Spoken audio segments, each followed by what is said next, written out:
July the 4th, 1954. The Wankdorf Stadium, Bern, Switzerland. 60,000 spectators huddled under umbrellas in pouring rain, about to witness what the world would come to call the Miracle of Bern. Hungary versus West Germany. The World Cup final.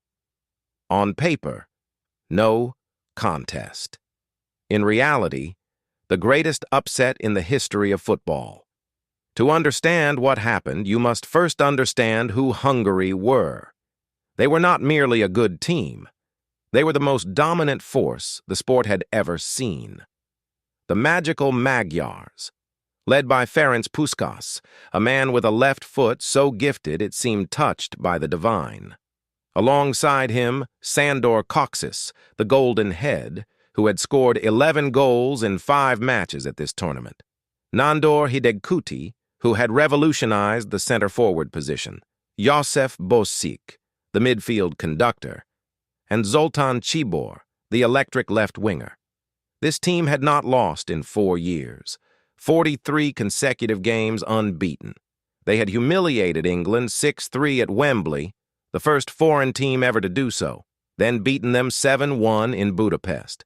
They had scored 27 goals in their first 4 World Cup matches. They had put 8 past West Germany in the group stage, 8 goals to 3. Hungary were not favorites. They were considered invincible. And then there was West Germany, a nation still rebuilding from the ashes of war. Managed by Sepp Herberger, a cunning tactician who believed in one thing above all, that no match is decided before it is played. In the group stage, Herberger made a decision that was either genius or madness. He rested his best players against Hungary, absorbing the 8-3 defeat while studying their patterns and keeping his strongest 11 fresh for later rounds. Nobody noticed. Nobody thought Germany would get far enough for it to matter. But Herberger noticed something. Hungary could be troubled defensively. They were brilliant, but they were human, and humans can be beaten. Germany ground through the knockouts, beat Yugoslavia, destroyed Austria 6-1, and suddenly, impossibly, they were in the final. The morning of July the 4th brought heavy rain. The pitch turned into a swamp. Dreadful for Hungary's fluid technical football. But for Germany's disciplined physical approach, the rain was an equalizer. Herberger had one more trick. His players wore revolutionary boots designed by Adidas, the founder of Adidas, with interchangeable screw-in studs. On that waterlogged pitch, while Hungary's players slipped and slid, Germany's studs gripped the mud. Sometimes revolutions begin with small details. The match kicked off and Hungary struck with terrifying speed. Puskás, playing through a hairline fracture in his ankle, fired past Turek in the 6th minute. 1-0. 2 minutes later, Csibor made it 2-0. 8 minutes gone. The script was writing itself, but Germany did not collapse. In the 10th minute, Max Morlock stabbed the ball home from a scramble. 2-1. And in the 18th minute, Helmut Rahn struck a venomous shot past Kocsis.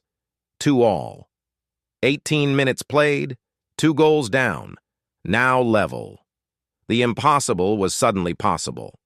What followed was 70 minutes of the most intense football the World Cup had ever seen. Hungary attacked in waves. They hit the post. They hit the crossbar. Turek produced save after miraculous save. The German commentator screamed into his microphone, "Turek, you are a football god." Then came the 84th minute. The ball broke to Helmut Rahn on the right side of the Hungarian area. He controlled it, shifted onto his left foot, and from 20 yards he unleashed a shot. Low, hard, precise. Kocsis dived. The ball passed beneath him and struck the back of the net. 3-2, West Germany. The radio commentary of Herbert Zimmermann exploded across the nation. Rahn shoots. Goal, goal, goal. Germany lead 3-2. Call me mad. Call me crazy. Hungary pushed desperately. Puskás appeared to score in the dying minutes, but the linesman flagged offside. The decision remains one of the most debated in World Cup history. Many believe Puskás was onside, but the flag stayed raised, and moments later, the final whistle blew. West Germany 3, Hungary 2. The Miracle of Bern. This was not just a football match. This was 1954. Germany was still occupied, still divided, still carrying the unbearable weight of its past. National pride did not exist. Germans did not feel they had the right to celebrate anything. And then 11 men in white gave an entire nation permission to feel joy again. Historians would later call this the true birth of modern Germany, the moment a broken country began to believe in itself. For Hungary, the defeat was devastating beyond football.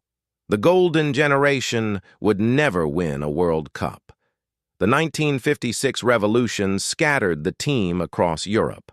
Puskás ended up at Real Madrid, where he became a legend once more, but he never lifted the World Cup.